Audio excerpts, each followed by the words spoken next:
There you go. So, slam words. Whatever gets you there. I guess. Wow, it's a full house up there today. Hi, I'm Chris. Nice to meet you. Yeah, I'm city staff here. Hey, hi. Hi, Chris. Nice to meet you. I just got a text message. Danny has like a personal emergency, so she's gonna try and come in later. But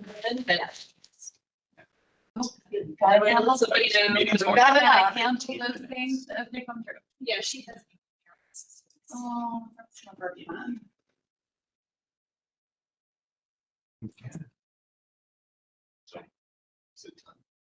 We got 1 minute. We're already on though. Well, I'll just stream first, like I do the streaming first and then push. Make sure it's stuff out, it's live streaming. Okay. Good stuff. Thank you, Chris, for coming today. Thanks for having me, Megan. Get it very much. We're getting to see a lot of new questions over the last few weeks. So, I don't know how I find this answer. Well, it's better than when Ken Warner used to come around. Drove me crazy. Man. Oh, hey, Ken, I didn't see you up there. Thanks for unmuting. That was See Patty. The big guy in the sky is watching. It's 6:30. Should we go ahead and get started? Yeah, he's so excited. She's still done. Yeah. It's public meeting. I think we have to keep the door. Technically. Yeah, we actually do. Yeah. Yeah, it's required. No. Yeah, Yeah, and and I mean, The- there's another upstairs. Do you want to prop that up? yeah, we do. Thank you, Bill. Yeah, of course. Meeting at 6 upstairs. It's just, sometimes it's loud. Yeah, usually they don't. No, we like it's a requirement to upstairs.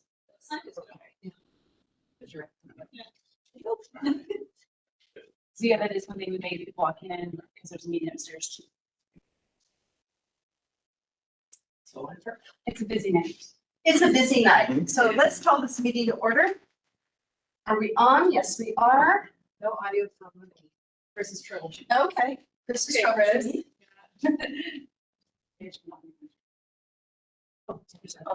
Yeah. So, everybody received tonight's agenda. We're going to have an update with Chris on Vision 43. We're going to do an update on the Community Rec Center. And our kind of big agenda item is to do the Parks and Rec Advisory Board reflections and annual review report. And then our regular items that we have on our agenda. Is the agenda approved? Somebody make a motion. I moved to approve the agenda. Thank you. All in favor? People there? Hi, Patty. Hi, John. Thank you. And the summary notes went out. If you had a chance to take a look at those, oh no, that's the city council. If you had a chance to look at your summary notes, are there any changes or questions? Here they are. Is there a motion to accept the summary notes? Sure, I'll move that. Thank you. And a second? Sure, I second. All in favor? Aye. Okay, we're good.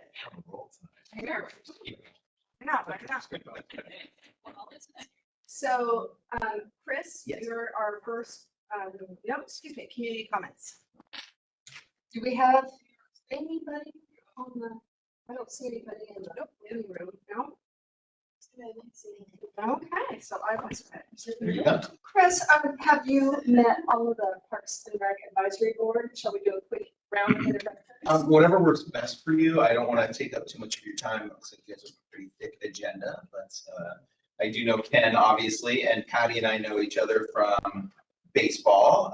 Nick and her son Nick and my son Miles play on the same baseball team. Oh, great. Branson, Missouri in August, World Series bound.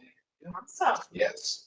Well, welcome to Parks and Rec. I'm Vicki, I'm the chair. We have Todd and Jane, and we know Tara and Megan and Scott and Patty and Chris and John Excellent. on the line there. So Update on Vision 43. Yeah, thanks. What's going on? Absolutely. Thank you. I appreciate you guys giving me some time.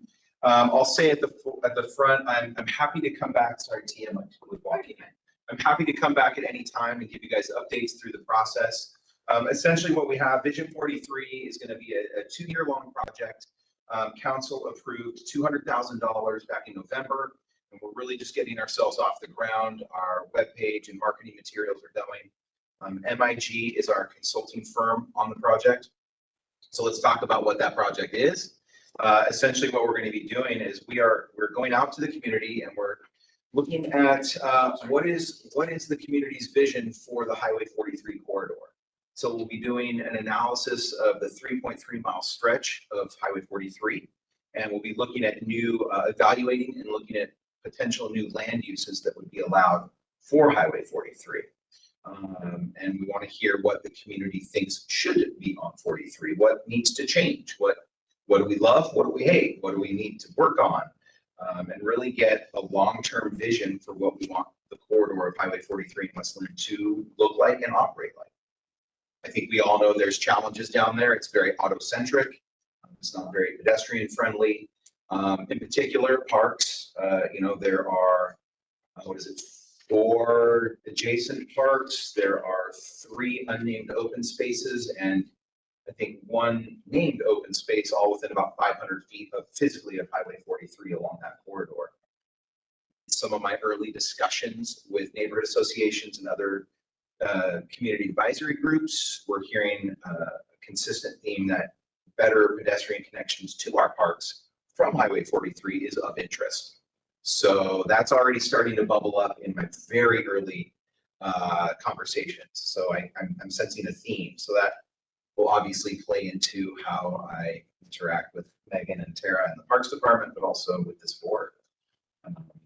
So just to clarify though, we really want to hear what the community would like to see adjacent to Highway 43. Someone at the Robinwood Neighborhood Association brought up, what about a boutique hotel? It's like, that's a fantastic idea and currently not legal. So that's something that we will look at as we go through the process. We'll make sure that the code that's written at the end of the process is reflective of what the community would like. And I think another theme that's starting to bubble up is height and housing and commercial and how those 2 things interact with each other. Currently, you can't get very tall and you can't get a lot of housing down there or any other than the residential that we have. So that's sort of the very fast, long elevator speech. The reality of it is the biggest part of this project is the public engagement component. So I've committed to council. MIG will be running several events, some larger events, but I've committed to council to getting out to somewhere around 30 events. So we'll be doing afternoons at the library, and we'll be at the fair, and we'll be at movies in the park, and we'll be at concerts in the park, and we'll be doing intercept surveys at the grocery stores, and I'll be at the adult community center doing presentations at the lunchtime Wednesday lunches. So my goal is to canvass the community as best possible so that really at the end of the project, someone can't say, I just didn't know I had an opportunity to weigh in. I plan on, people can ignore me, that's fantastic. But you'll have had the opportunity to say something if you chose. And again, that's the goal, is to connect with as many of the 27,000 residents we have. And as we move through the process, our consulting firm MIG will start putting renderings together of what Highway 43 would look like based on what the community is saying, based on what we're hearing. And then we'll take those back out and get feedback on how people feel about that. So hopefully I'm getting to the heart of what this project really is. But at the end of the day, we realize that Highway 43 doesn't really operate the way we want it to, and it's best used for our community. So now it's time to fix that. And this will take about 2 years. The first year is mainly public engagement, and we hope to have something in front of council by December of next year for their support through a resolution. And at the same time, then we'll be working through the transportation analysis and what will that do to transportation, what will it do to adjoining properties, et cetera. And then of course, coming to you guys to discuss something that's bubbling up, parks connections, and how do I walk there, and why can't I cross into Mary S. Young from the west side of the street? It's such a long, that kind of stuff. So that's the gist of what we're doing. And I will make sure to send out links to your group when our webpage goes live, maybe next week. And there's surveys, interactive maps, ways for you to weigh in, give us comments, and all that kind of stuff. That is Vision 43. All right, board, are there questions or comments at this time? I'll go to our virtual folks first. John? Yeah. Will you have anything to do with paving that road for all the potholes? John, that's a fantastic question, and one that we're going to be very careful to clarify in both our presentations and on the web. No. It is an ODOT-owned facility, and technically they're in charge of the infrastructure itself. So the physical function of 43 is not what we're talking about. We're talking about adjacent land uses. But I'm glad you said that, because in my speed, I forgot one very important part of the project. We are going to be looking at neighborhood connectivity to Highway 43, and that's connections running parallel to Highway 43. So can I get from Mary S. Park to maybe down by Burgerville without having to come up to Highway 43? So we want to look at areas where we do connect, or maybe we could, but we just don't for some reason. So we're looking at all the adjacent connectivity off of 43. But no, the physical potholes and whatnot, no. But we do want to discuss things like speed limit. We know that if the speed limit were to be a little bit lower, it will be friendlier. It also may divert people from using it as a cut through if tolling happens. So those are conversations that I think will bubble up as well. I know, right? Well, I got a few raised eyebrows, hopefully in a good way. Tolling, that was, Well, yeah, we don't have a lot. We don't have dinner. We don't have control of 205, but we do have control inside of West Linn. But I also think we need to look at areas where 43 is really wide and really uncomfortable for people to be near. And we can look at things like pedestrian refuge islands. Those help calm traffic. Street lights, refuge islands, signage. How do we physically interact? We can work on things that will help us with 43. So that was a super long way of saying, no, I can't control pavement. Although, as part of the visioning, we could say nicely paved roads. Yeah, well, and there will be a technical advisory committee, and ODOT will be on that, and we can certainly hammer home the message that we would like them to take better care of their highway. In the planning world, we call it an abandoned highway because they basically turn their back on it. So we can start emphasizing that and try to leverage some of our community strength. Chris, are you getting what you need?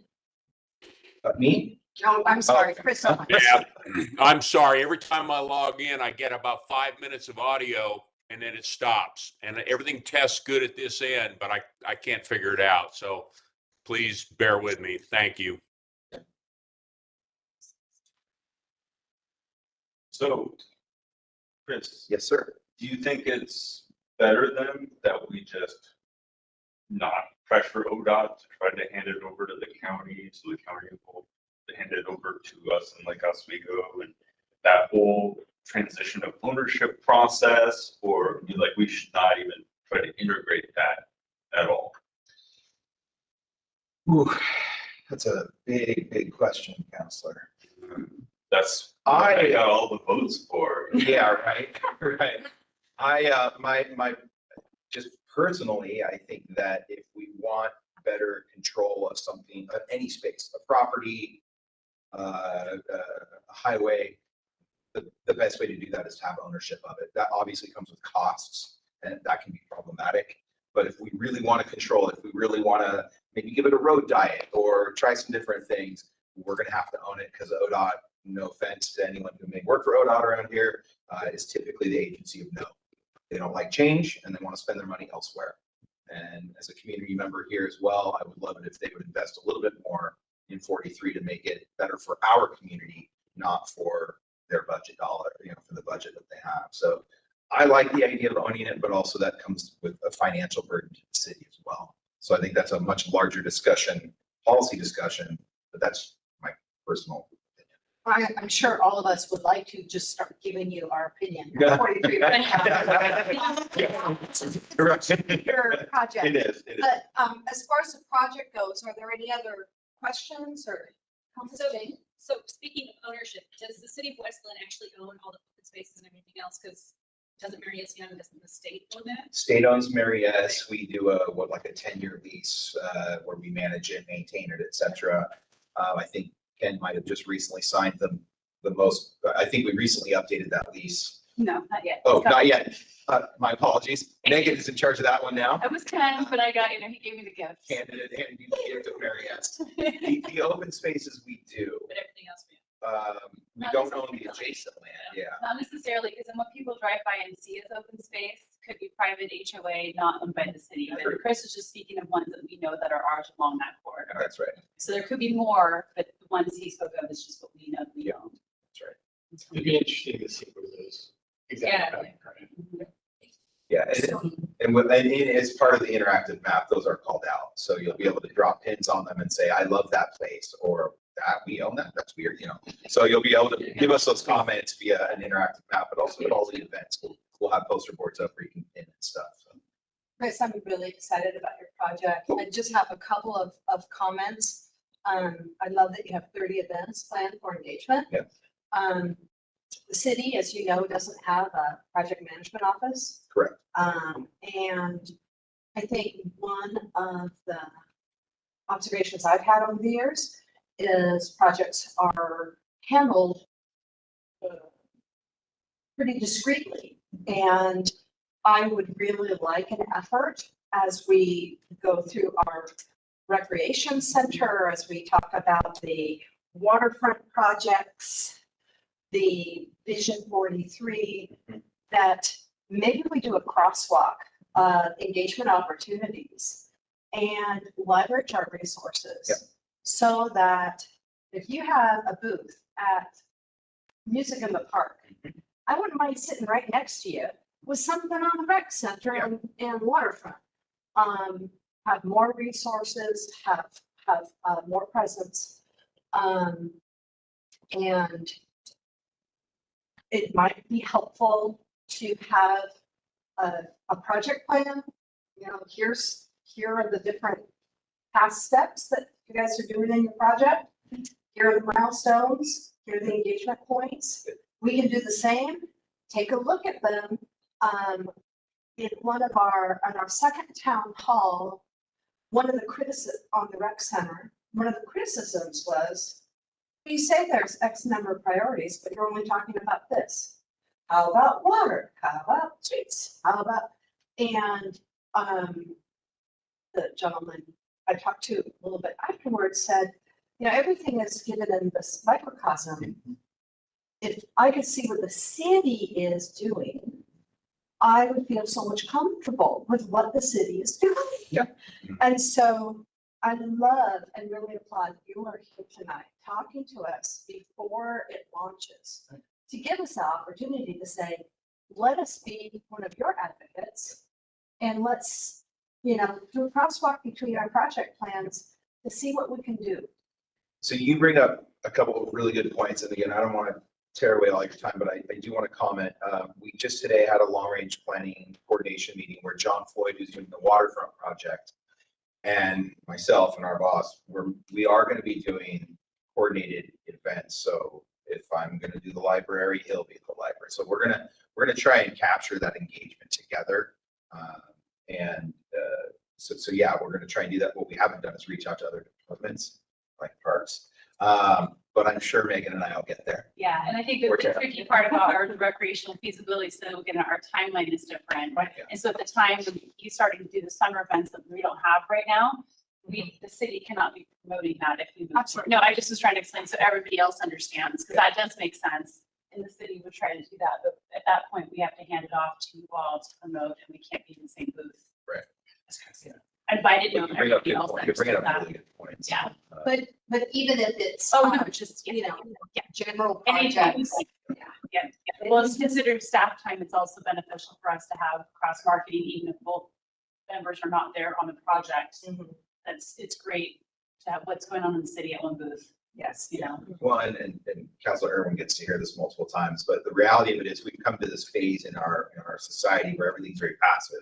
Come to our website if you want something, come do it. And I'm trying to break through that mold and go back to planning 20 years ago where we went out and did open houses and you put a sticker on a map and say, I don't like this and here's why, and record that. And we use that information. So we're really kind of going old school planning, or at least that's my what I've committed to. There will still be online presence and there will be an online kickoff and all these things.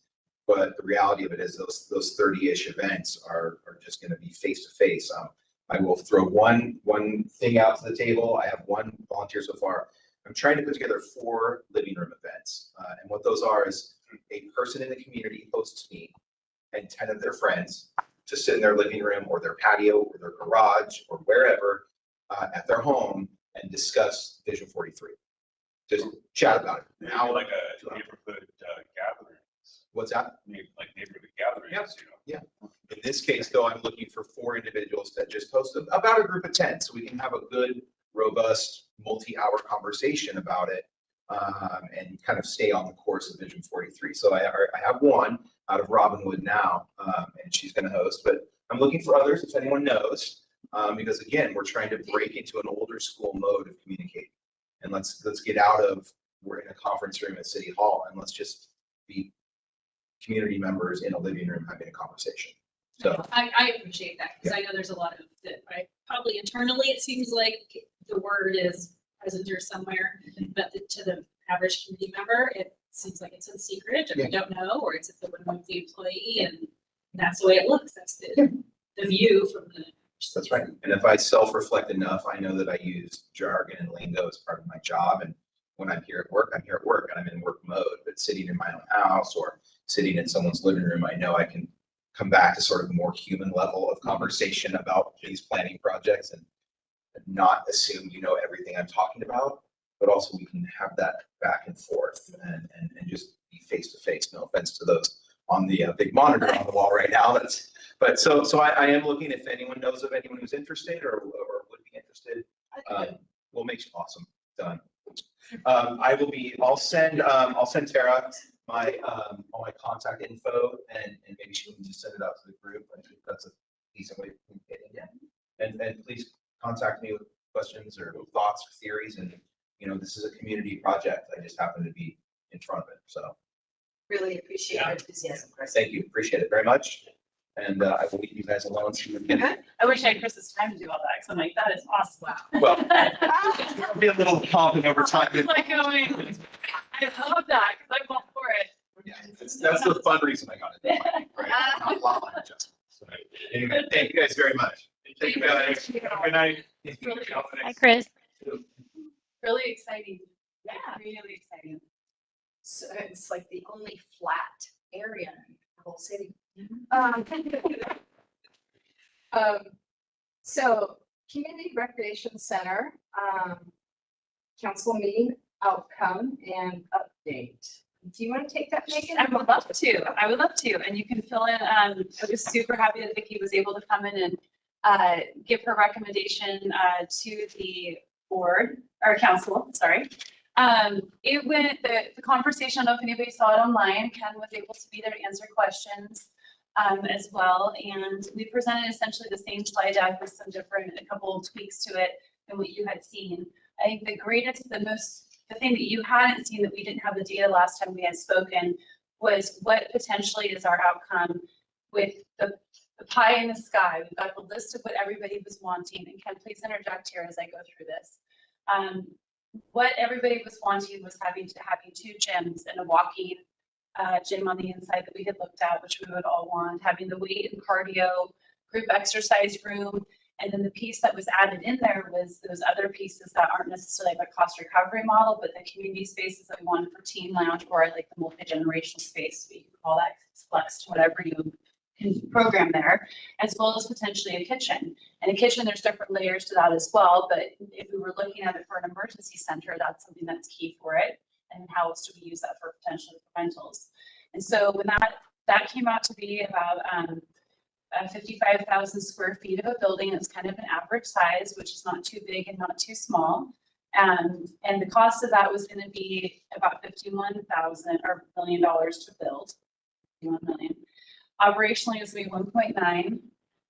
Cost drug, I'm getting to the point that really what matters here. The 1.4 is potentially what we might be able to generate out of that. And when I say this is all with no real data. It's data as far as here's these spaces and potentially operational. We don't exactly know how you operate. They have all of our staffing, what we do. They know how we operate currently, but taking us, they don't know whether we'd be hiring additional staff. Would this rec staff go there, take that? How do we optimize the spaces we have now? You know, with Sunset Hall, that Ken had the great example. Sunset Hall is pretty much for dance now. And we have dance space here, we move the dance to the new rec center. And how do we, you know, activate that space in a different way? Adult community center, pull the youth programs out of there, bring it here and do more adult there. So like all of that kind of coconut shell game to find our optimizing hasn't happened, you know, yet. So the one thing though that it did show is that with recreational centers, to get to 100% cost recovery, which is the ultimate ideal, where it doesn't have an additional impact, is really pie in the sky. So just this very first initial look at things, there would be potentially a deficit of this one model. There's other models, about 500,000 a year, and that's when things were flowing and running. And the part about that is we were looking at this, the question we were asked with, and I just wanted to we were very transparent about that at the council meeting. We didn't want to be coming in and like hiding that. John didn't want us to do that either because we want this to be successful. But our original task was the community engaged. Do they want this? Yes. So the question we were to ask, would you want us to get an estimate to go to phase 2 and find out what that cost would be? The next phase would include more renderings, more detail in our operation, and it would be all of that outreach and community and polling to say, would you be interested in this facility for our community? Are you willing to pay for this? And there's a couple different things that have to be figured out with that, right? There's an operation or to buy the bond to be out to actually build the building. And then there's that additional operational expense that has to be figured out during that time frame too. So we didn't want to come and just say, okay, it's all roses. I think there's really great opportunity. And I think the thing was the council, and Scott can maybe speak to this, they knew the task was, is the council or is the citizens, are citizens interested in this? Is this something they want us to pursue? And unanimously, the council approved yes, to have us come back to them and quote what all of the outreach would be and what the cost would be going to phase 2 to explore this one step further to see where we're going to go from here. And so that was really pleasing. I was a little bit nervous because we wanted to be really transparent about those costs. But I think ultimately that this is what the citizens are asking us to do. Do you have any feedback, or Ken? No, that's awesome summary. Did I get, okay. Ken, did you want to add any detail to that? No, I think you did a great job, Megan. I think, you know, just historically, I think one of the things that separates West Linn, I feel, when we've taken this very initial look at finances, the consulting firm always looks at your target market and then a secondary market and then your tertiary market. And I think what makes West Linn unique is that our target market is really the city boundaries. But traditionally, for the 30 years we've had a Parks and Rec program, our target market really expands out to Stafford, Athey schools, because that's our half of the school district. And that's why I think from a Parks and Rec perspective, we have a bigger target market than, you know, they initially look at. And that's something that we can point out to them, because those are all the kids and adults that, you know, that come to this side of the city instead of going to Wilsonville Parks and Rec. And you know, the initial view is what it is, but I think I'm optimistic that it's going to get better for you as they explore more. I think so too. And the one thing that we'll have more of that information is, you know, we are West Linn, even though Lake Oswego is building a new center with a swimming pool, there's only so much building space when you can make, they're going to tap out too. And so, I mean, even as a West Linn resident, I've used Lake Oswego, I've gone to Oregon City. So because we're connected together, we have that synergy too, to be able to pull another, to fill classes if we're needing to, you know, because we'll have a revenue dollar to match. But we'll obviously figure out all that pricing. But I think the part that was really neat about the scale is it does fit. The community wanted a community area, whether it's team lounge, whether it's gathering space, and it hit a whole bunch of marks. And so I think it's a really good platform to start, and then knowing the next phase will really hone in what that will look like. John had brought up, I don't think Ken had forwarded it to you, but as we were talking through council, John had emailed me and said, you know, we really need to make sure if Tanner is a landing place, that we need to do a lot of good outreach with Tanner to really talk with that community to understand the impacts there. So that's where, listening to what Chris was mentioning, I'm envious that he's getting a whole year to do his outreach for this project. But knowing that if this goes through and we present, you know, the findings for the cost of the next phase, if we've got an intense workout to do between now and the July 8th deadline date, when we have to turn all of our information in to go to the ballot. So that'll be probably my main focus of going through after this starts with Meg and all of you, and just getting that word out and getting the presentations. Like I've already talked about, there was a somehow there was a miscommunication at the Adult Community Center that we might have to sell the Adult Community Center to fund the Recreation Center. And I've got to go and dispel that. So if anybody hears those words, that is so not the case. So please, if you hear it, help me get the word out.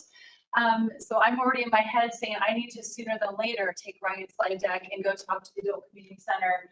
And absolutely no, that is not happening.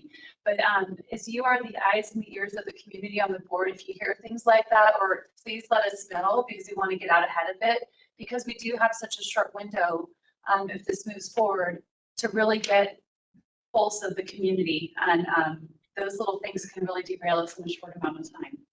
So do you, anybody get it? If this moves forward, but then I also heard the July date. So What are we moving forward and what is it? Thank you for asking me to find that. So the task I've been given is to work with Meg, our consulting firm, to come up with the estimate, or they're going to present us an estimate of the full plan of what phase 2 would look like.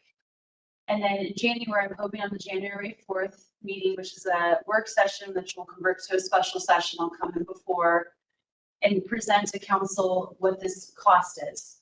Council then will have it before then to help decide at that meeting. But then be able to decide and say, yes, we give you the authority to move forward on this to start moving to phase 2. Okay. The reason why the dates work backwards like that is because if we actually do want to go to the ballot, the July 8th is our cutoff. So that's why the time is of the essence. I really wish I could be going to the farmer's market. So I would have to go to find creative ways to get the word out there. Maybe we'll all be doing door hangers. I don't know. We'll figure something out. But that's where Nick's going to come up with that plan. And then we've got to figure out as a department how to continue to flush that out in that short amount of time.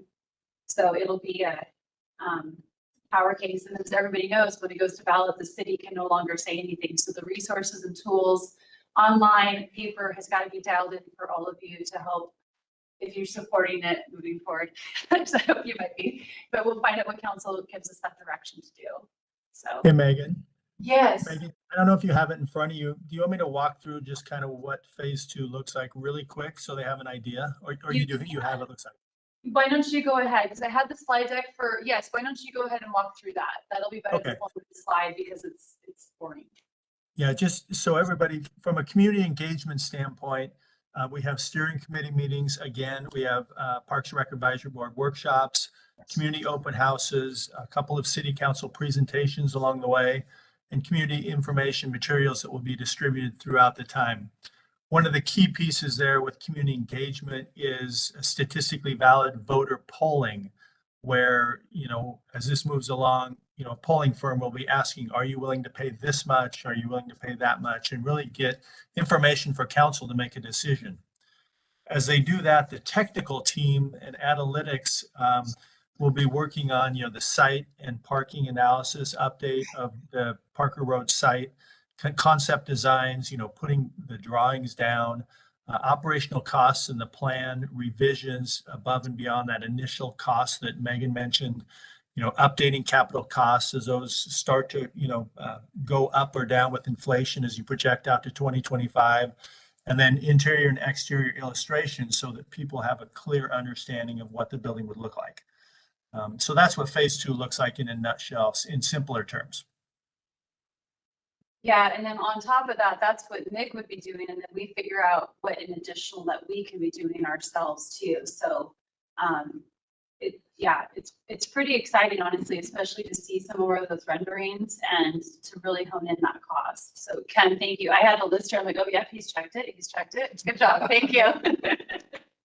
Meeting on Monday, I watched you guys take that. Is like the number of 200,000 was thrown around, but it was in the audio, it wasn't clear. I mean, is that what the speculated cost is going to be for that next phase? Potentially. So we wanted to at least, we couldn't ask them to give us, they couldn't write the full scope of the work. And so, yes, they came with, that's what it's kind of the estimated cost currently.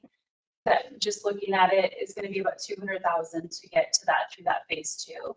And the expensive part is like the first survey was questionnaire, right? So this next one, like Ken hit home on, is the statistically valid survey. It's a lot of time and heavy costs, right? It's calls and it takes quite a bit to get that work done. It's expensive. But then all the additional outreach that they'll be doing in the community meetings and the materials that they'll be presenting and providing for us to move forward on and beyond. That includes all of the architecture, renderings and everything. I would just like to point out what it was unanimous with the city council. Yeah. Go forward.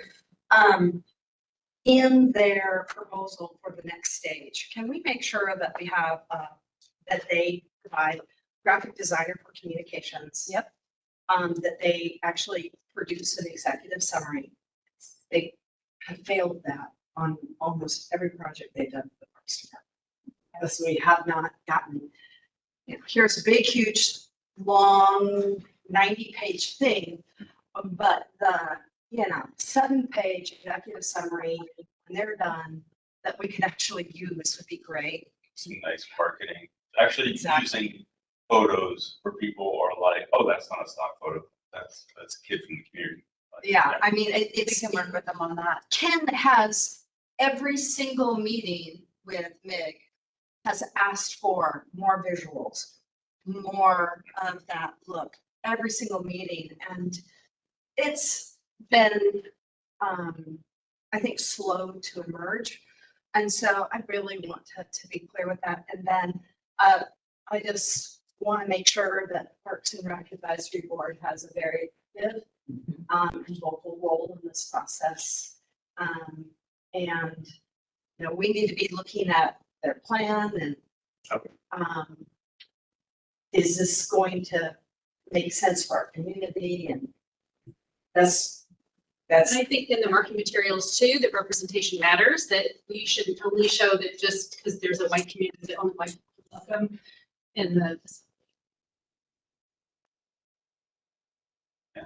And one thing before this meeting started, Vicki said, well, of course I went because, we're your advisory committee. We're here to advise you, council. And I was like, yeah, don't just go through the formality of going through the advisory committee before coming to council, but actually like it involves some processing, feedback, adjusting, revising, and then, advisory committee representative, please come talk to council, advise us. And also those were letters of support could come into, because I was trying to we were a little bit behind trying to get the notes in there, but I was like, if we could have, in the future, I'm trying to think, if I would have asked for a letter, if you could have been there, we would have had that to add. I just didn't even think about it. So we'll be on our A game next time. Yeah, we're all. I was happy that you were there. Thank you for representing everybody. I had agreed. That was my commitment to you. That I was going to come and represent the team. Okay, great. I do think, we're going into the planning in our next agenda item. Clearly the rec center is going to be a major part of our discussion. Absolutely. I think when you consider the amount of time frame, there may be stuff that I'm sending you in between because it's really a short window of work. And so it'll be intense. It's so intense. I just, as you know, I think it's really, I always try to fight for person rep to have some transparent information upfront, have voice. I think it's pretty critical. So Well, and hopefully, I mean, I hope you have not seen that in the past, but you know, that's, if you're not seeing something, please ask. I mean, genuinely, just knowing what's on, I'm getting to see what was on his plate that I'm wearing. And like I said, I would love to be where Chris is at, to have that much focus on one. I don't get that luxury. So if you are not seeing something, please ask, and don't think that we're not wanting to. It's just maybe that we're running. I genuinely, from all beings of myself, please ask. Yeah. We will. Okay, so, Asked for it. Well, I don't want to come back and say you were being transparent. That's like something I do not want to have. And so if I don't know, Right. if you don't know, you can't help. So. Yeah. so, and like I said, you and Ken from day one has also been an advocate for that. So it's not as if, wait a minute, it has to happen. That's not what we're saying at all. Okay, well, always the December meeting is a reflection of the upcoming, the ending of that year. So an output, physical output that we need is the 2003 advisory group report for Parks and Rec that will go to the city and council. I have taken that and filled in, you know, the obvious blanks. Our name. Part of this group. All of our meetings. What did we do at all of our meetings? I've already done that. And so those are just, you know, facts that you plug in. Sure. The questions that we have, and I cannot get in, I was going to ask to share, but I'll just type and I'll read it back to the group to see if there's any changes. We have 2023 accomplishments, which are the group's notable accomplishments during the year. The 2023 challenges, what are the challenges that your group faced? 2024 council goal setting, what are the issues that you think council should be thinking about as they go into their annual priority setting retreat? Do you have any recommendations about how the issues could be resolved? Council will take this advice into consideration. And any additional feedback to share with city council. And then going into January, when we have our 2024 board, we'll do our goal document of what do we want to do with our meetings, what do we want to accomplish, how does that need to look? I also, just to kind of prime the pump, you know what, no, let's just start with the 2023 accomplishments. What are you particularly pleased with in this last year? What went well with this board?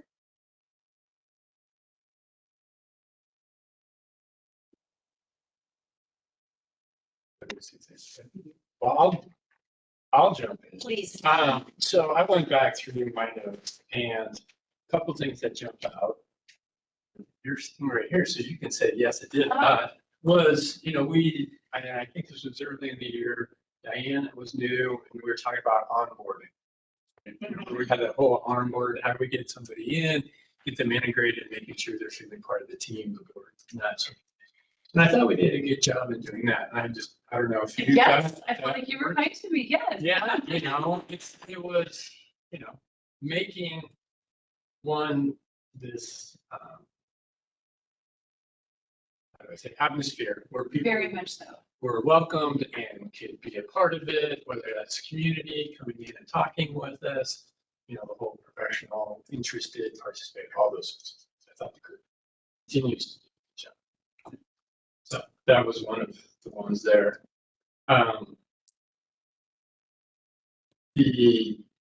The other one I wrote down and kind of along those lines, and I don't know where this fits in, Vicki, was kind of the focus. And I wrote down there really a couple things that we do as a group. One is we work together, we participate. The second was be strategic, and in doing so, we consider all viewpoints. Right? We try and do that. relate to the master plan. How does this fit to the master plan, right? Because that's what the community came up with. So we should be focused in on how does this relate so that we don't get too far down rabbit trails. However, those rabbit trails, I have them as address current issues. Those rabbit trails will come up, and there are things that just pop up that the community wants some answers on or wants to talk about. We just need to do, right? You can't let that take over everything. So the structure. But we don't want to just say, yeah, we'll talk about it 6 months from now. So, and the function of the group. And then the whole community rec center. I love the fact that, how we got kicked off and got going and the engagement with the consultant and everybody over the last couple of months.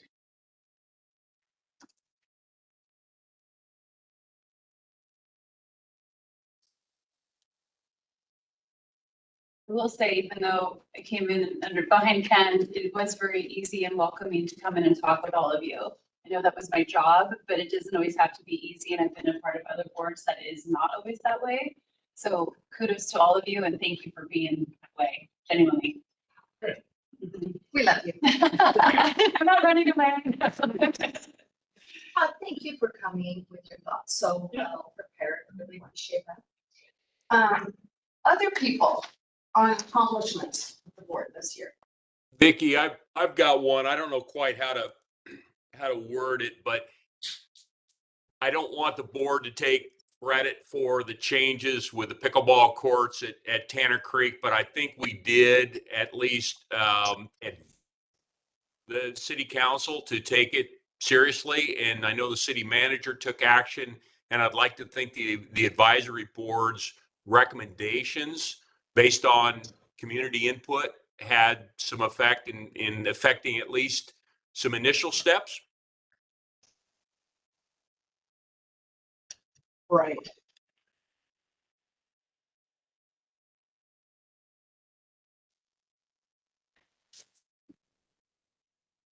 That was probably one of the biggest issues we dealt with in 2023. Yeah.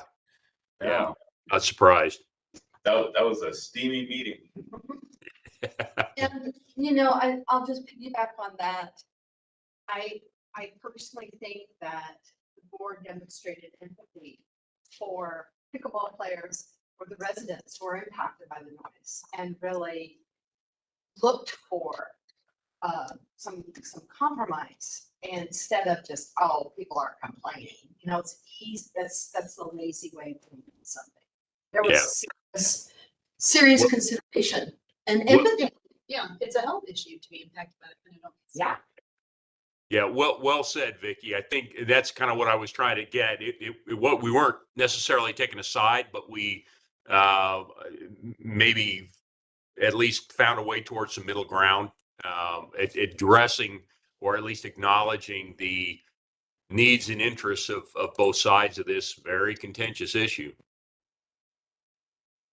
It's one of those things where everybody's right.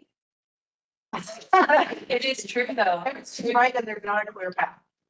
How about other accomplishments this year? I think looking at the dog parks, even though it's something that may not be concretely resolved, it's something that the board is open to discussing now and then, and maybe there's not resolution, but it's something that for discussion, it's okay that it's still open and that progress can be made in the future, and just keep in mind that maybe it's not today, but it's just not yet. That is so well put. And I also have to say, I don't know about you, but it wasn't until we put it on our plan that I actually went to the dog park and sat and talked to people about dog parks and readiness for that. And I know almost everybody on the board did that. I thought that was so awesome that people came with that. It was good. It's a great group of people.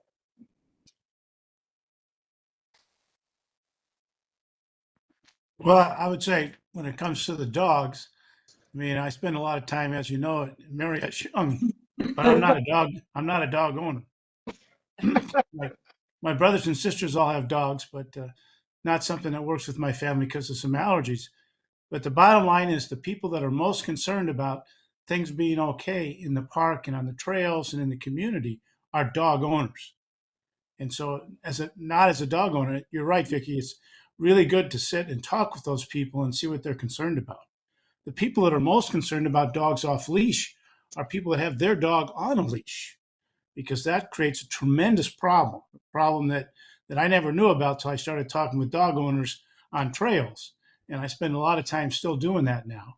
And what you find is that the people that don't leash their dogs is really a small number of people. I mean, people on both sides of this kind of thing like, well, dog owners just don't take care. No, that's not true. At least in the parks I'm in, dog owners take very good care. It just takes a few people to not take care for problems to occur. And the people that are really on our side to keep the dogs leash are the dog owners. So, so far, I have our onboarding discussion for our new welcoming atmosphere for participants and guests. We work well together and we all participate. We are strategic and look at all of the points of view in our discussions. We focused on how any questions would relate to the master plan, starting the community recreation center and how it was kicked off, and the engagement was positive. Handling the pickleball issues, the Parks and Rec Advisory Board was heavily involved and very considerate of both sides of the issue and looked for compromise. We looked closely at dog parks for possible solutions, including going to the dog park and asking for input. This is good. And if I got any of those wrong, please correct. Any other, oh, I added one. I don't know about you, but every single month I went back to our plan. It's like, what did we say we were going to do? And try to make sure that we were following it. And so just from my perspective, we worked from the Parks and Rec Advisory Board plan, including the homework that the board members completed prior to the meetings. I found that pretty. Any other accomplishments? Other than this board is probably the best attending board I've seen with Parks Board. I mean, we're all here just about every single month. And Diana would be here. I know she didn't have a personal emergency. So this is a committed group. That's mine. That is an accomplishment. I mean, Consistent engagement, high level of attendance. I can't say that every advisory group can say that. well, does that mean that you all feel valid, that it's worth your time to be here and that you're having an impact? Yeah. You know, That's good. ultimately, you feel like. Validation sounds. I'd also Good like. job, guys. So, I'd also like to recognize Ken and Megan, the transition of the director role was smooth, collaborative, and I think, you know, it set me. It's only an observation. I feel like Ken really worked hard to set Megan up for success, and that the city was wise to make sure that we were leveraging Ken's knowledge and historical perspective in this transition. So that was smooth and collaborative. Very lucky to have that transition with Ken here. There's so much knowledge in that brain of his that you can't all get down on paper. So yeah. Any other observations on accomplishments? Okay. How about challenges? Were there any particular challenges that the group faced?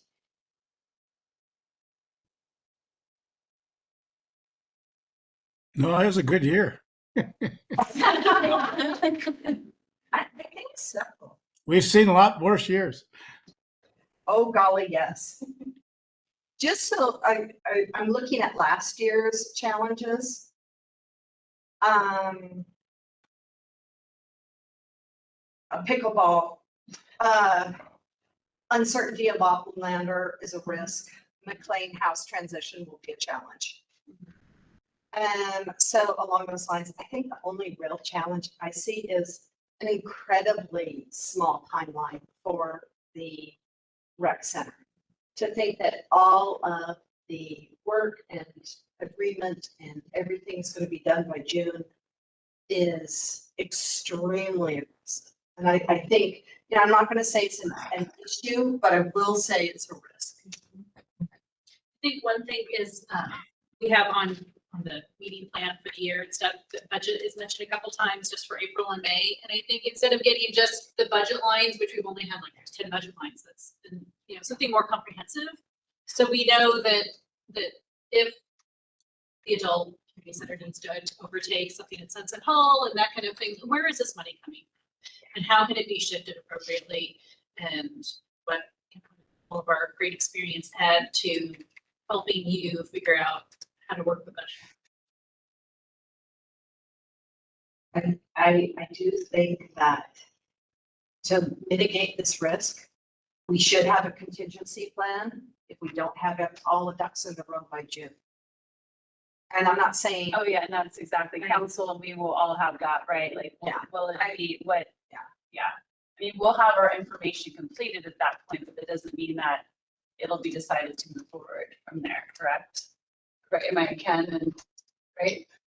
I mean, we could push it off a year or to May. I mean, of course, the November elections have a lot better participation. Oh, yeah. And so we really would like to make that November election.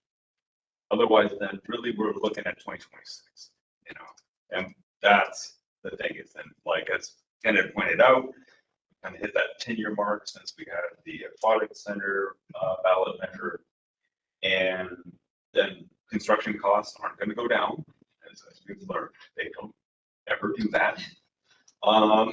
So we really should, I think what we'll probably in the end end up doing is kind of like what happened with the aquatic center, where we said, this is we know budgetarily this will work out, but there might be some sacrifices in here.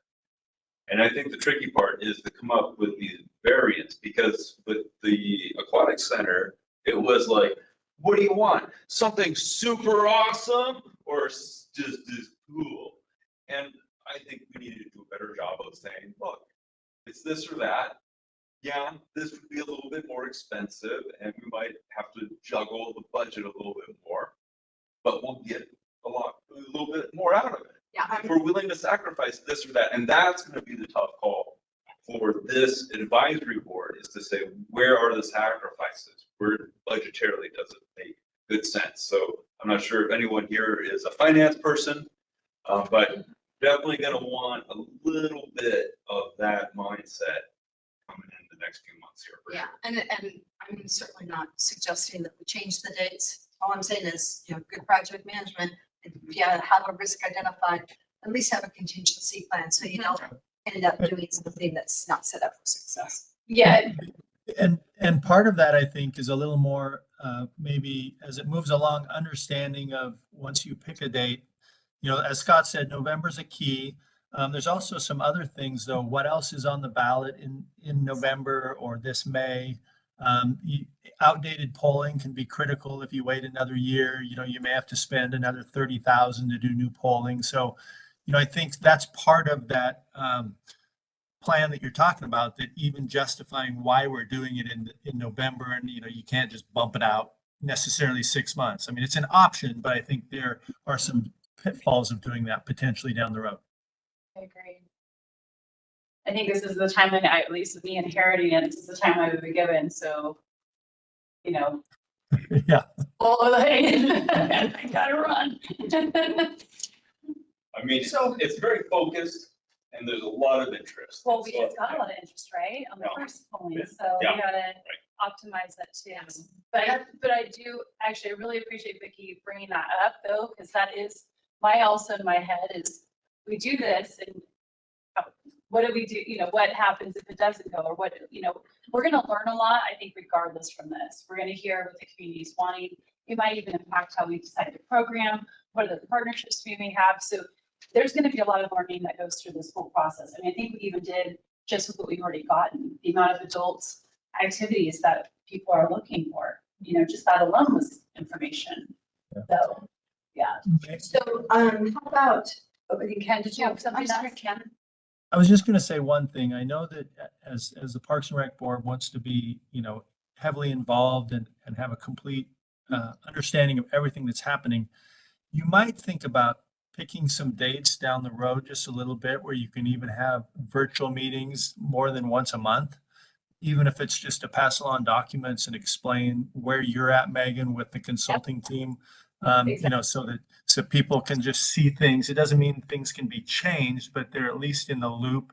Maybe, sometime, maybe just one or two between now and June or something, whatever works for all of you, might be a good way to make sure that, people are still seeing what's happening. Great idea. That's what I mitigate that risk. Yeah. yeah, so, Even, I was gonna say, or even just you guys, can request to, get on the city council agenda, just to do a short update, pop on for 10-15 minutes. If you want to do something like that for more transparency. I think that's the big things I'll be doing too. Yeah. Yeah, so that's where I was kind of, what Chris was saying, that would be where I think there's gonna be more updates, because we're gonna need that advocacy going. And I mean, I was more so reaching out, getting the feedback during this time.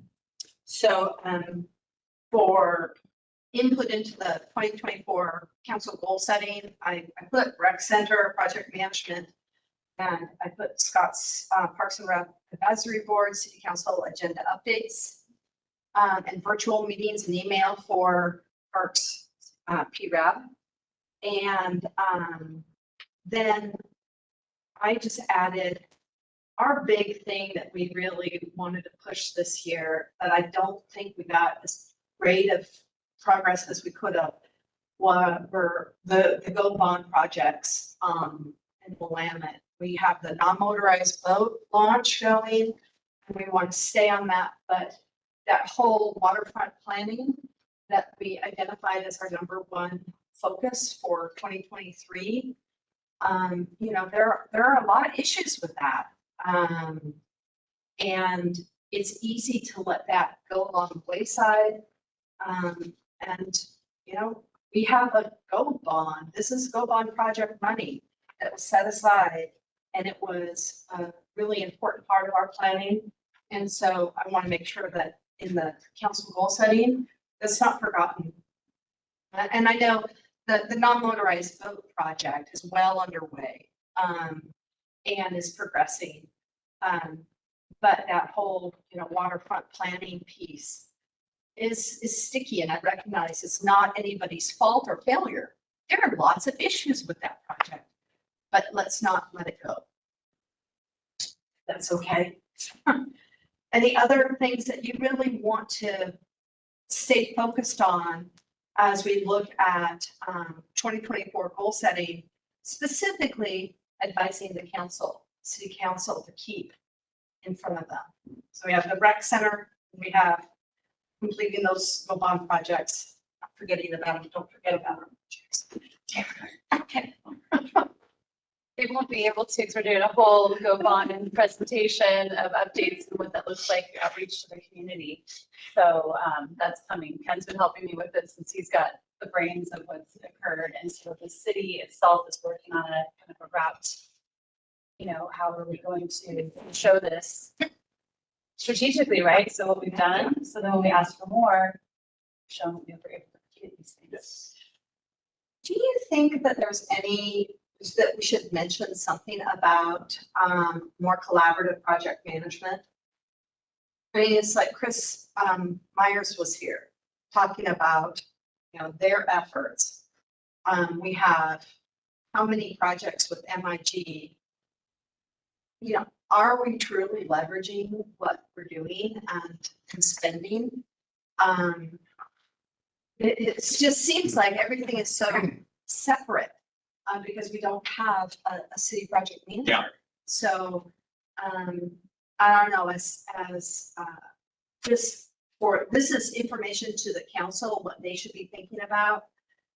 Some type of centralized project management that leverages all of the efforts and does a really good job of communications and engagement. I don't know. What do you guys think? You can put it on the list. Yeah. I I like don't it. know how to articulate that, but yes. You're the one. Vicky, Go ahead. I think it's a great idea. I said, but traditionally, cities unfortunately operate in silos because our projects are so unique. You know, we do so many different things there. You know, we work with Public Works on certain things when we're, working on a street next to a park. But they're also doing wastewater projects and they're all, siloed. We try to partner as much as we can, but it's a real challenge with the city. And if someone comes up with a new department that we can fund, I think it's a great idea, but there's so much going on. It's just a unique challenge that I think most cities have. And Megan might speak to Lake Oswego if she has some other ideas. Well, and just 2 days ago, I'm going to be setting up a meeting with a senior planner who's in charge of the non-motorized boat with a new public works director and engineering director on the road portion of that. And Clark, who was there to go, okay, well, Ken's here, but not here. And the other director, what is this project again? And we're all like meeting on it. I'm actually walking back and forth to planning and engineering constantly to learn who my partners are, to learn and figure that out. So I think it does happen, but I think when you look at the bigger projects, you don't necessarily see the behind the scenes of the square.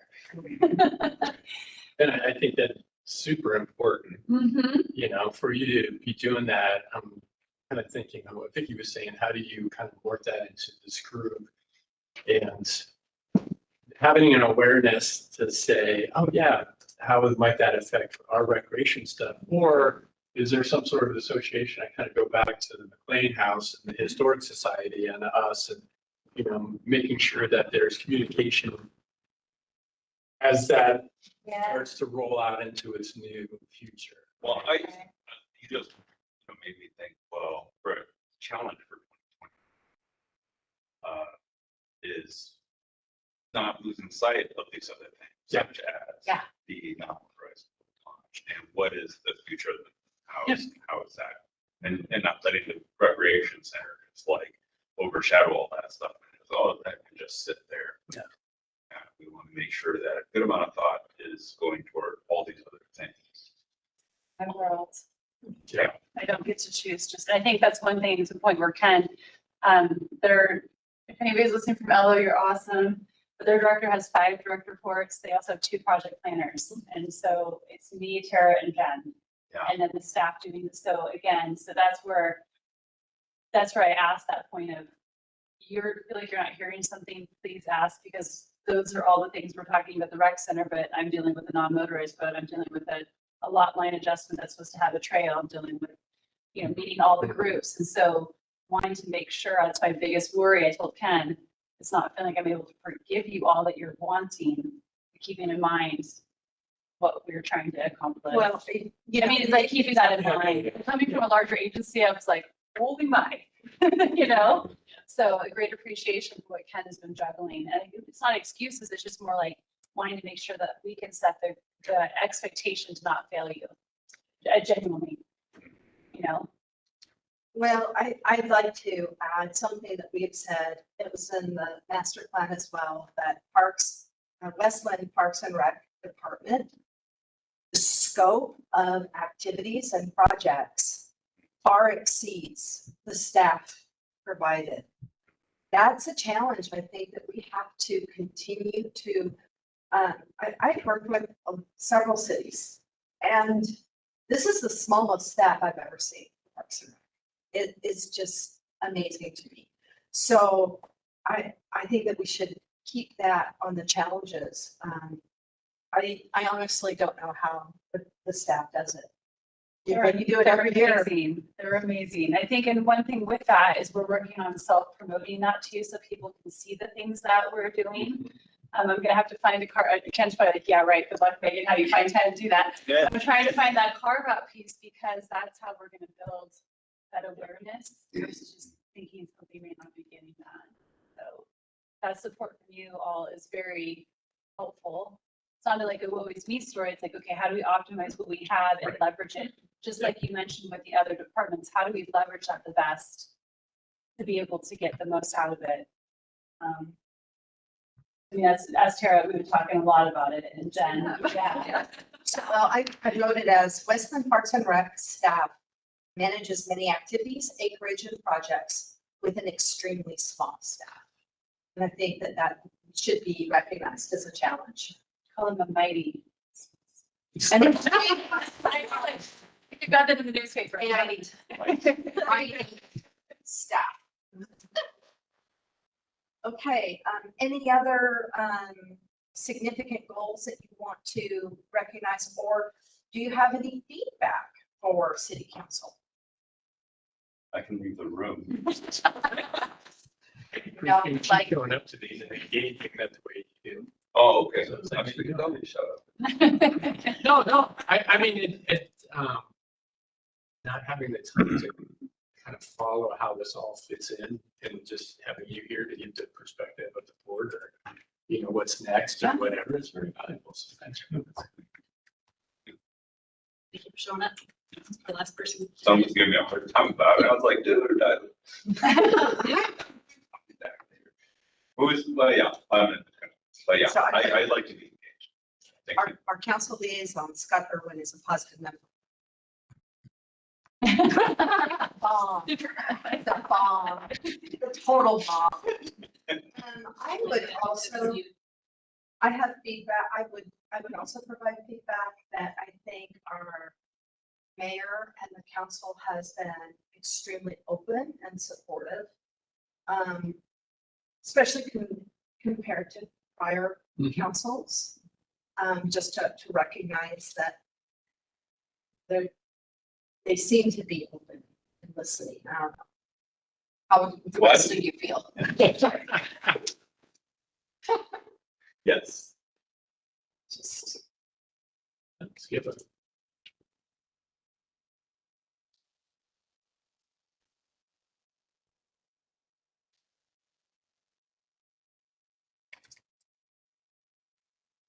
of course, if we get more assertive with our advising, maybe.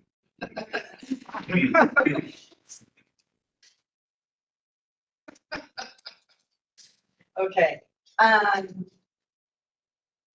we don't have a budget for this group. That is our report that's due for December. Then, in readiness for our January meeting, I would like to have people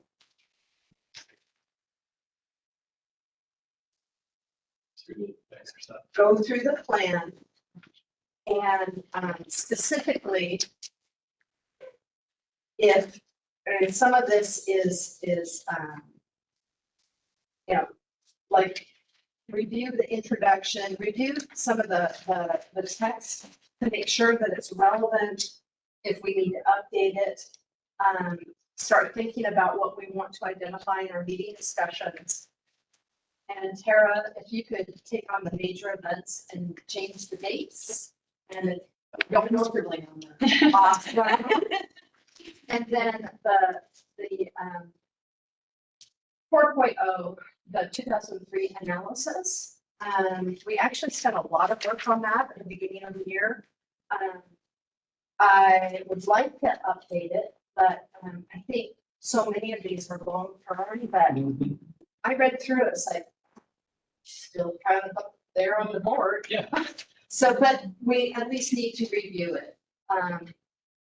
So if we can, prior to the January session, just read through the plan and what would you add, what would you change? And then, you know, I do think that rec center is going to be on every agenda.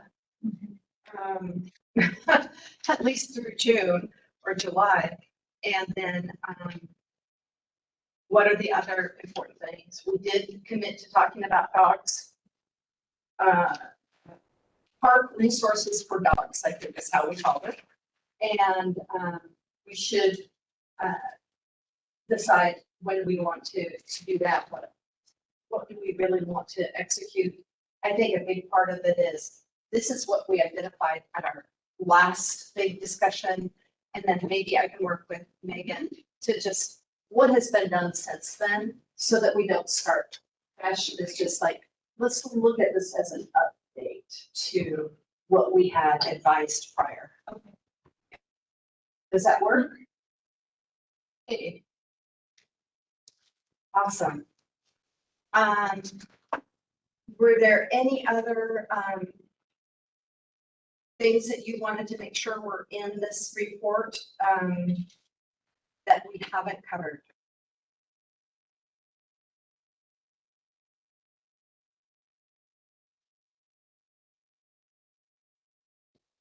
I think we did a good job. I do. I think this has been just the best word I've seen. It's been really a great group to work with. Okay. So, well, if there are no other additions, nice. Then are there any specific items of interest from board members before we get into our updates? This is my last meeting. Oh, for sure. Yeah, I have a professional opportunity that I can't not do, and I will suck up all of my time. So Oh my gosh. Should This have is told me it. the I need to. Oh my God, for the budget for I cupcakes. know, but you really know our continuity and everything. I need to, Yeah, we're really. whatever the future holds. So, but yeah. Okay. Oh, I'm so sorry. Well, congratulations. Yeah. Yes, we're not. Oh. Oh, my goodness. Live. Yeah. So I'm super excited. Wow, okay. Well, you said I reached out to you when we're doing, for rec center secretary. Yes, I still have opinions. Say, I particularly really appreciated your voice in our pickleball discussions. I thought that your participation was really important. I appreciate this. That was really. Well, thank you. Okay. Today is also my last one too. Oh. Did you? My circumstances, I just don't have really the bandwidth, to be honest with you, and as much as I want to go out to visit the different places and the dog parks and McLean Park, I just don't have the bandwidth to be a really good, successful, and be a really good asset. Well, Patty, you've been an awesome asset, and I know that it's a big burden when people have lots of other stuff going, but you've been amazing. Well, thank you. You've been amazing, and we are very lucky to have you. You are fantastic.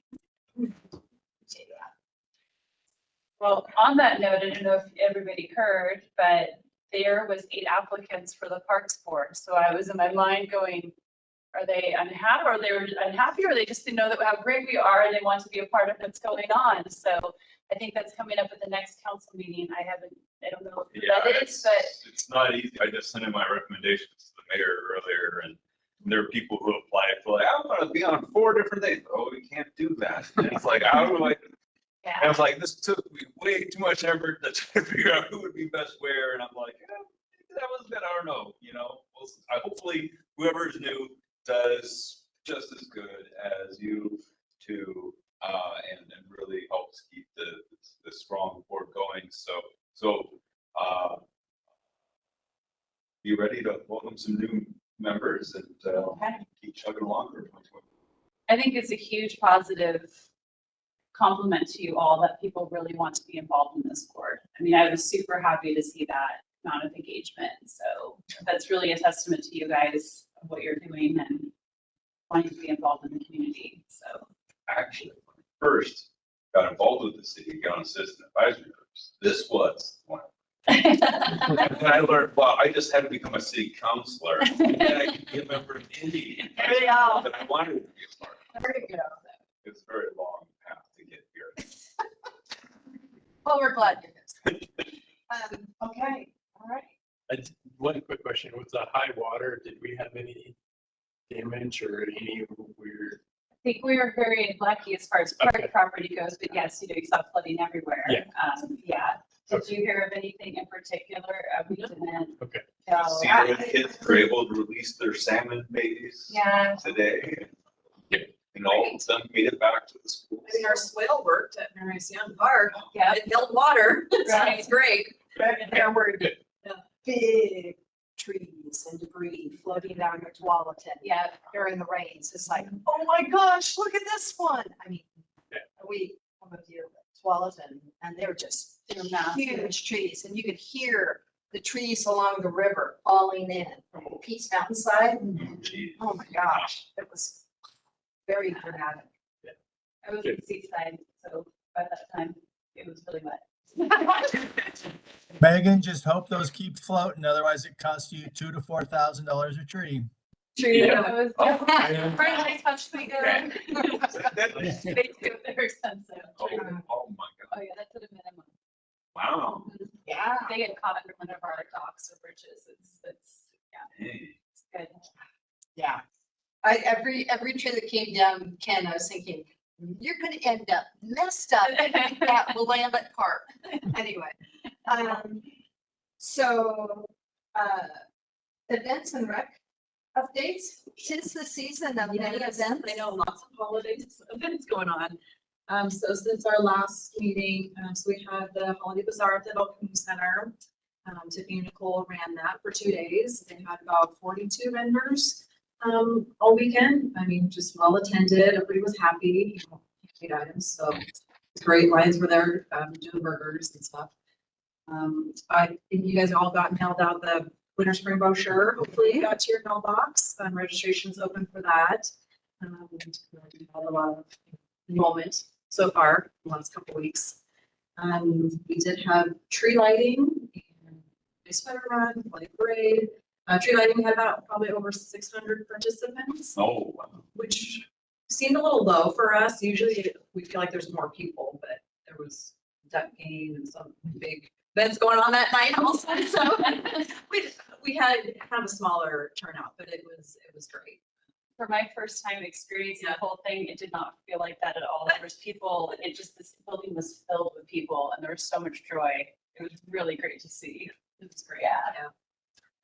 And then, and this year we did holiday sweater run and our holiday parade in the evening. So that had its own challenges, but it went pretty well. I mean, just a huge turnout. We had over about 150 people registered for the run, which was a lot. So we did that right before the parade.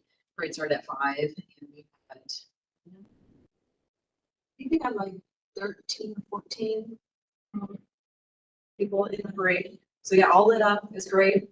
And I think you should see the video of our tree lighting from the cable company. It's great. Yeah, they did that. It was, yeah, but great. We had great support from police to get from our public works, our parks and rec, had some floats in there too. So far, crowd was huge. I mean, it just people were lined up. I mean, it was amazing. We had learned pretty pretty amazing. things to watch next time. The crowd just kept getting smaller, and so the floats kept going slower. And so, but I mean, it was like a compliment to the success, but then we'll learn what we need to do next year, to be able to mitigate that successful turnout on a rainy day. It was rainy and it was cold. But it did start raining. Remember the I know, first yeah, time? it was great, yeah. Yeah. And then, so I calculated today our volunteer work parties for 2023, 73 total all year. So kudos to all the volunteers out there, all the monthly work parties. Good calculated red boxes, and I think we have. You know how parks support those, like they're ran kind of, independently on one hand, but there's coordination of getting the plants and getting the red box delivered and set up. It's quite impressive. Well, they want to work with Solve, so they work with getting those volunteers too. But a lot of them are neighbors, of those parks. So it's pretty fantastic. Yeah, what an effort. And then rec staff put together some fun facts for us. Total activity registrations this year were 4,524. Total picnic reservations are 550. Total new member profiles created in our RecDesk system is 2,856. And total number of event attendees is about 30,500. So pretty good year. Can you make sure those numbers get in the minutes? Yes, I Yes, we're gonna be sharing those elsewhere too. Yeah. Those are some of those things that need to get out to the public. And we have some parks ones too that the park side is working on too. How much trash we got, or how much, there's quite a bit, when you start looking at the numbers. That's kind of the advocacy part to get to that point of what our staff does and how we make. It's amazing. Yeah, no, isn't that great? Super proud. Yeah, so now we're just moving forward and thinking about summer already. So right now we'll live in the holiday moment. Right. Oh, polar plunge, yeah. Are you jumping the river? You doing it? Polar plunge? January 1st, my birthday. Oh my God. Yeah. I thought about it. Yeah, I'll take a baseball partner. Yeah, there's, yeah. If it's 60 It's even degrees out, icy or, yeah. Fire pits, yeah.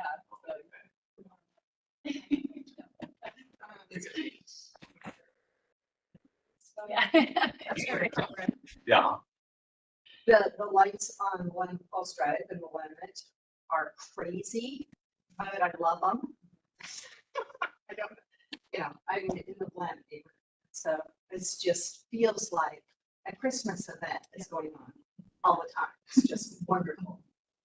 And I don't know, we were talking, so it's Public Works, that's not us to do those. No, it's, I don't know if everybody knows that, but you're supposed to tie into the radio so that the jazziness of the lights goes with the music. And so we were just talking in the car today, trying to figure out if they do more signage or, because it's a pretty cool feature if you know what's going on, I've tried to get that radio station and You can. it's like only like at night or something. I've never given it to Is it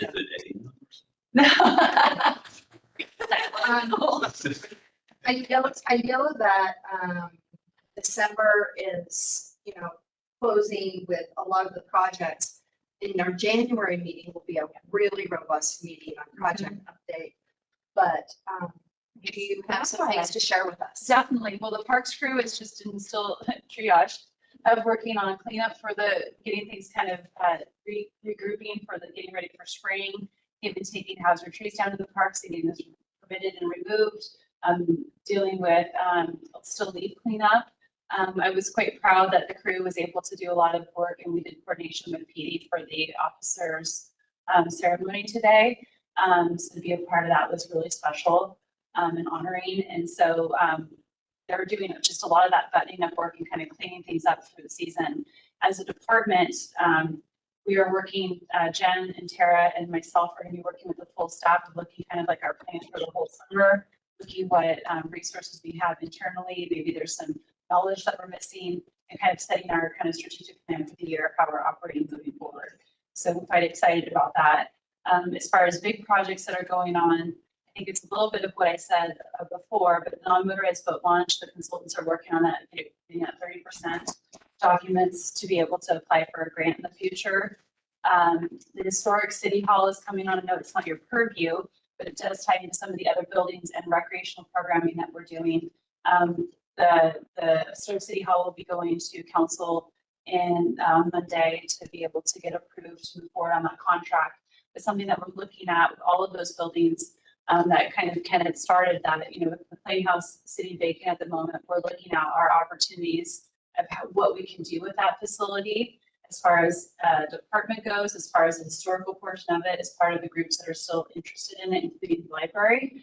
Looking at Robinwood Station, that we're working with them really well right now, getting that project kind of buttoned up and how we might be able to partner with them on some programming. And that will be looking towards the historic city hall that's not in the works yet, but how do we kind of be able to, use that space too with them in conjunction with the offerings that they're holding. So there's quite a few things that we're kind of brainstorming on right now and looking at what are we kind of missing in our portfolio that we have support that can come and help right now provide some of these learning opportunities, whatever those may be. So kind of some of that long-term planning and looking at our programming offerings, and it's exciting. I hate to be the only negative person because our city always wants anything. Oh, look, let's save the can, which I think is wonderful, but somebody should also ask the question, does the city need omen? should the city Ken, divest? yes, Ken will probably, Ken, did you hear what Vicky said? Because I think I'm new to this and I'm living and breathing what Vicky is saying. We don't usually get calls on those things. We can weigh our input onto some of those things like, preserving historic city hall. But those are just end up being part of our portfolio as far as the building side, separate from Parks and Recreation, but it does, we don't always we get to have weigh-in, but there are those passion items that come out. And so that's where council will get to, and you'll be able to have weigh-in as far as how that impacts parks, in the future. Our city is so wonderful at what could we possibly do with this can? Let's figure it out. And then let's put the money into it and we'll make it work. I think that's wonderful. I just don't think there's a very loud voice for, does it make sense for the city to maintain that can? Maybe this is something that we should divest and a nonprofit can buy it and do something really powerful for the city. Is that can a Dean House? The can could be anything. But it seems like you have a vision for the can that. Well, no, all I'm saying is, anytime we have that discussion, we should be responsible and ask the question, not just what could we possibly do with this, but also should we? That's my only. Yeah, and I think with Ken will probably jump in here. So what I'm doing is I've got the cans that are beautiful. And how do we kind of support those volunteers that are operating that, and how can we kind of integrate and maybe use some of that space, what would make sense for it? And so trying to find those right avenues to do that. So I'm trying to get. Jen, you might have, I don't know if you have to, I know we're getting a little bit off, the representation, but I think that's what I'm looking to do. And I know that's what Ken was having some hard struggles with too. Yeah, I think it's always a valuable conversation. Internally, Megan and Scott, you'll be involved in the revenue generation conversations that occur every year, and what we can do to generate revenue to support the city. I think on the other hand, we do need to look at where are we spending our money, how's it being spent, and what's it supporting for our residents is the two pieces. So every building we have falls under Megan, unfortunately she gets building maintenance also, the long lost department of one phenomenal person, Jeremiah. Yes. But it's expensive. People don't realize that custodial for our facilities is over about $250,000 a year just to keep our buildings clean at an optimal level. And so, every building we own is a cost to the city. We have partners that are in some of those buildings or will be in the future. But long-term capital improvements and upkeep, that's going to fall on the city, not necessarily day-to-day maintenance, but, just things to always take a look at. And it's just another challenge that Megan kind of has to work with, the other departments and city council to keep things under control as technology and everything else changes and things aren't getting cheaper in even those small buildings. But good points. Anything else you want to add for the department and project updates? I think that is it. And one other, I think everybody knows, I don't know Ken, if you ever share, but like all of the tree permits and all the city street trees all fall under us as well. So it's kind of so that's where that working with the departments and looking at how our processes are is kind of a thing that I'm working on right now too, trying to figure out where things have gotten stuck that Ken has tried to, and where can we kind of start to move some of that processes forward. So yes. Thanks, Ken. Scope is amazing. That's right. I got all those things started for you, Megan. Now all you have to do is take. Thank you. Item number 9, Scott, do you have any items of interest or feedback from city council or Parks and Rec? I mean, it's rolling along. I think we're all happy with what we've all done, and so I mean, I was curious about. We talked about a potential fenced off-leash area. I'm not sure. We moved that to January. That got tabled for January. Because we had 2 big discussion items tonight, the rec center, Chris's thing, and well, actually 3, and the report that we had to get out. So since we knew we had a big deliverable, I spoke with Yeah. Megan and we Okay, just pushed that to January. no worries. Well, what I'd like to do, I don't know how you want the January portion of that to run, but I would like to have PD here and go over some just knowledge and experience I've had in dog parks and operations to be able to have an understanding of you add something, but the something potentially changes it, and you have to decide which outcome you're trying to weigh of the benefit. And so kind of maybe doing some of that, I've done a lot of extensive dog research in there, and there might be somebody else, but just to kind of look at maybe what our opportunities are, what the cause and effects could potentially be. You never know until you create something. But just for example, just to preview in your head as you're walking around looking at spaces, you put fences up, which you're not pro or against either way, but then all of a sudden you have an entrance where all of the wear out is at the entrance, and so then it becomes more of a mud pit than where it is where everybody walks in. So those are some of those things to weigh out. So as between now and January, as you're kind of experiencing places, or my poor family gets to go look at dog parks and parks when we're on vacation, as well as botanical gardens. But as you're on about, when you start to see how the things flow, there is a kind of cause and effect with what you do. And also kind of be gauging what a person is really wanting from that off-leash area. Those who run in a natural area, they're not going to a dog park for a reason. And so trying to figure out how that messaging is and to find the right outcome for what your goal is. And you'll find with dogs off leash, it is really hard, really, really hard. So I just wanted to kind of keep an eye as you're talking with the community and taking a look at it over the holidays and the next month till we meet. I'd like to have some of that discussion, if that would be okay. And then even having PD kind of understanding what their role is and what their either struggles or limitations are, and kind of so there's a platform to then we can start dreaming about what we might be able to change.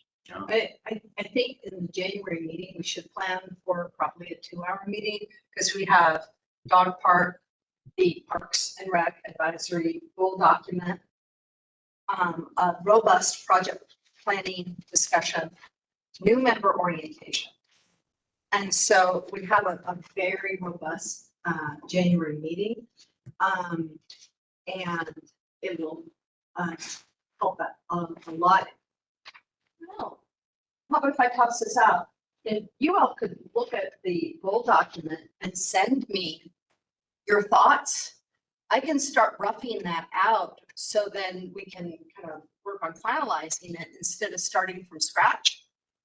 Would that be a okay request for people to take a look at that? And any input or feedback you have, just let me know, and then we'll work on it as a group at the meeting. Work? And I was gonna say, for the new appointees, try to integrate that process with things. Absolutely. Yeah. That's our new member orientation. So like as soon as we appoint them, then there's like a pre-meeting that you guys need to Yeah. ramp them up for that meeting, then that would be great. Yeah. We have a email as the links, and first page of our draft plan is like, here are all of the sites that you should be familiar with. But yeah, we'll put that together for them. Oh, that's great. Yeah. Very important. That's what we do. All right. Then our next meeting is January 11th. And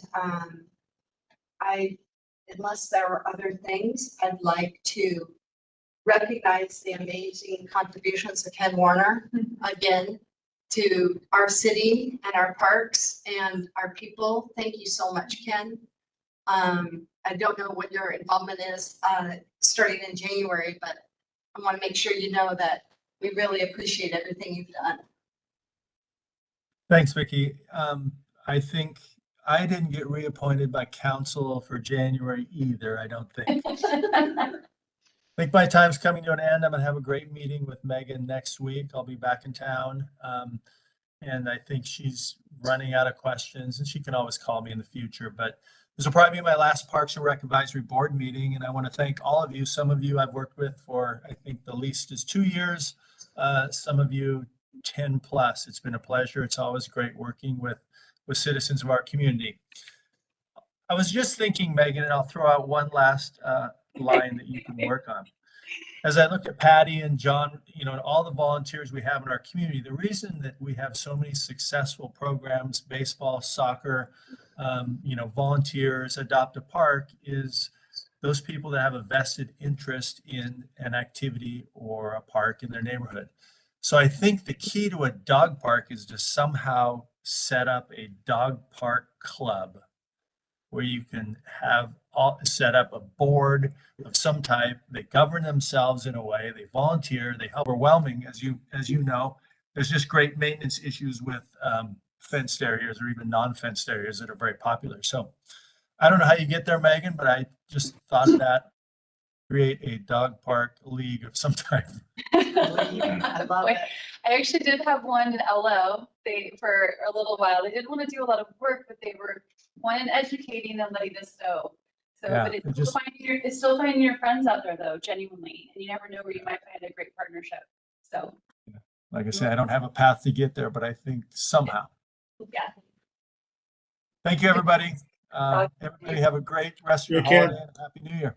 Happy holidays. Thank you. Yes. Happy holidays. Happy New Year. Abby and Jane, thank you so much for everything you've done on this board. Been great participants. I hope we get someone as good as you guys. So with that, we will close our meeting and say happy holidays.